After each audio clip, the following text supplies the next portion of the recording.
उसको सीएम आवास नहीं, उसको गटर आवास बोलो एक तो, क्योंकि इस तरह की घटनाएं वहीं होती हैं, वहीं गंदगी होती है गटर में, इस तरह की गंदगी होती है। स्वाति की जान को खतरा है, ऐसा ना हो कुछ दिन के बाद आवे कि एक्सीडेंट हो गया। पूर्व पत्नी होने का मतलब होता है और उसके हिसाब से काम करते तो अब तक जो हाथ लगाने वाला है स्वाति को, उसके हाथ तोड़ चुके होते हम। और जो आदेश देने वाला जुबान से, उसकी जुबान को खींच लेते। ये जो स्वाति के साथ जो आया सीएम आवास पर, उसको लेकर क्या?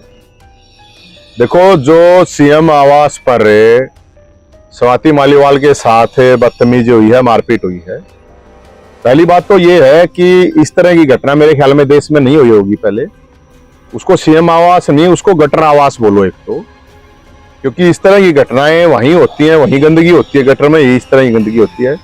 और जो ये घटना हुई है, ये पूरी तरह से साजिशन, सोच समझ के की गई घटना है और ये बहुत बड़ा एक षड्यंत्र है। और मैं तो ये कहना चाहूंगा, स्वाति की जान को खतरा है, ऐसा ना हो कुछ दिन के बाद आवे कि एक्सीडेंट हो गया। तो इस तरह की घटना होना, तो मेरा तो ये मानना है कि एफआईआर होनी चाहिए, दिल्ली पुलिस से एफआईआर करे और उसको खुद को भी सामने आना चाहिए, क्योंकि वो काफी ट्रॉमा में है, सदमे में है। उसको सामने आकर सारी चीज बतानी चाहिए और एफआईआर उसमें, क्योंकि सीएम हाउस जो बोल रहे हो आप, तो वहां पे जो भी लोग उस टाइम पे मौजूद थे जब ये घटना हुई है, किसके कहने पे हुई है ये स्वाति बताए। और उसमें मुख्यमंत्री केजरीवाल के ऊपर ऑलरेडी एफआईआर होनी चाहिए, क्योंकि उसके बिना, उसकी अनुमति के बिना जिस आदमी का नाम आ रहा है, जिस पीए का, उसकी कोई औकात नहीं है वो इस तरह की घटना कर दे।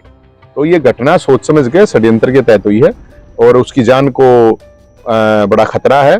और अभी मैं खबर देख रहा था एक, क्योंकि वो हमारी कोई ये नहीं है कि भाई कोई पूर्व पत्नी उस होने के नाते नहीं कह रहा हूं मैं ये बात है, क्योंकि उसने लाखों महिलाओं के लिए काम करा है। पूर्व पत्नी होने का मतलब होता है और उसके हिसाब से काम करते तो अब तक जो हाथ लगाने वाला है स्वाति को, उसके हाथ तोड़ चुके होते हम। और जो आदेश देने वाला जुबान से, उसकी जुबान को खींच लेते।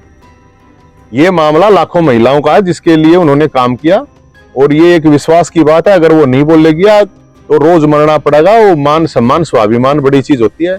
और जो संजय सिंह कल बयान दे रहे थे कि हमें कार्रवाई करेंगे, वो कौन सी कड़ी कार्रवाई होती है? संजय सिंह को मैं ये कह रहा हूं, अभी वो पता चला कि घर पे गए हैं।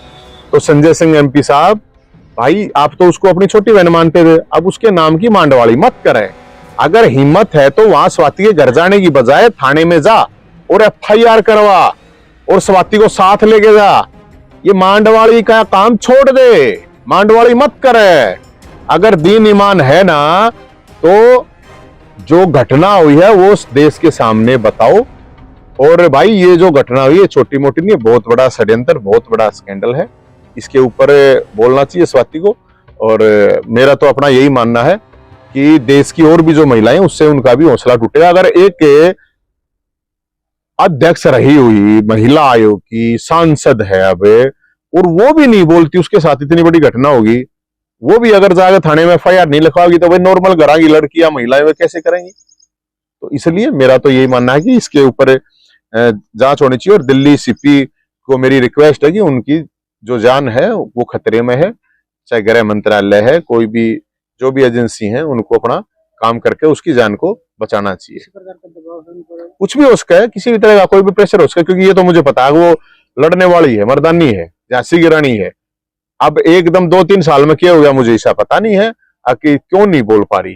या तो ट्रॉमा में है, सदमे में है। जो घटना हो किसी के भी साथ होगा तो आदमी होगा सदमे में, तो बोलना तो चाहिए। चुप रहेंगे तो सीधी बात है, लोग भी इस तरह ही बात कराएंगे।